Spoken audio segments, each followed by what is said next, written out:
Okay, so we're on number 8. Sean records the lengths in inches of several bugs he collects for a science project. Okay, complete the line plots of the data. So this is all the data that we have, right? It's the lengths of all of these different bugs. And we are going to represent this data on this. So what do? First, we label our graph, our line plot. We're going to call it bug lengths because that's what he did. He measured the bug lengths. And our line plot is going to be labeled length in inches, right? Because that's how he measured them, lengths in inches. See that? Okay. Now, let's look at our data set. First thing that we have to do, step 1, we're looking at our data set. We're looking at the minimum and we're looking at the maximum. What's the lowest and what's the biggest? So if we look at what's the lowest, we have 1 and a fraction. What's the smallest we have? So we're looking, I see 1 3/4 as the smallest data set. Okay, do we see that? 1 3/4 and we have 1 5/8.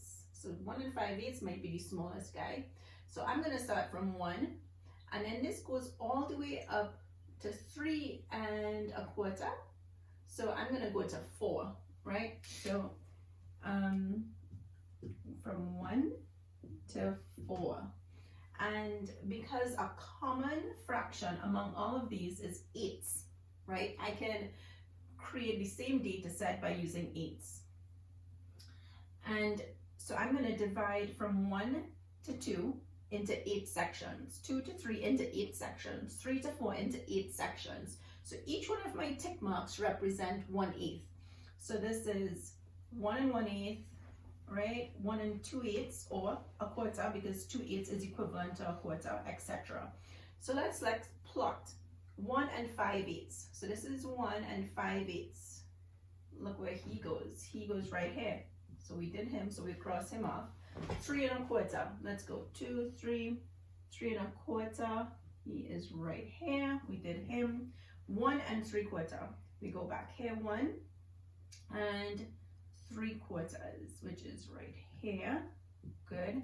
2 7/8. We go 2 7/8 right there. 1 3/4 again, right here. 3 1/4. So we go 3 1/4 right there. 1 5/8.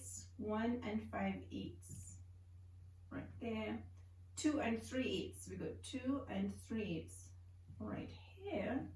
Then we go to 1, which is here, and then we go to 1 3/4, which is 1 3/4 here. So we know that what's the same number, the most bugs with the same length, 1 3/4. Okay, let's look at this. So remember, if you having difficulty, just stop and go back. Dolores trains for a 5-mile race. She keeps track of the distance she runs each day, Monday, Tuesday, Wednesday, Thursday, Friday, Saturday, Sunday, in miles, in a training log. Use the data to make a line plot. Show your work. All right, do you guys want to try that one? Okay, so I'm going to do this, all right, and while I do it, you try it at the same time. All right, so number 9, Dolores trains her 5-mile race, right? So she keeps track of the distances she runs each day in miles in a training log. Use this data to make a line plot. So we have all the data right here, all right? And let's see. So first we're gonna name our line plot daily running distances because that's what it is, right? And when we do our line, we are going to write this at the bottom of the line, distances in miles because that's how she measured it. And how do we know where to start and where to end? So we have to look at the data and we can tell what is the least amount, right? The least amount is, I'm seeing 4 1/4. So it might be good if I started at 4. And what's the highest amount? 7 1/4. So I'm going to go from 4 to 8. That's how I decide that. And when I look at it, I see halves and quarters. So which means I have a common denominator of 4. So I'm going to divide my line plot into quarters or fourths, okay? So I go from 4 to 5, and then I divide between 4 to 5 into fourths or quarters, and I will do that from 5 to 6, 6 to 7, 7 to 8. So from 4 I'll have 4 1/4, 2 over 4, we know the equivalent of that is a half, right? So every time we see 2 over 4, we know that's a half, right? That's a half, and that's a half, and this one is a half. Okay, so let's plot our data. Should we go right here? Week 1 on Monday. This is 7 1/4, I think. So we're gonna go 7 1/4 right here. So we did that one. Right, on Tuesday 5. So we're gonna do 5. 6 1/2, we go 6. That's a half. We did that one. 5 1/2, we go 5 1/2 is there.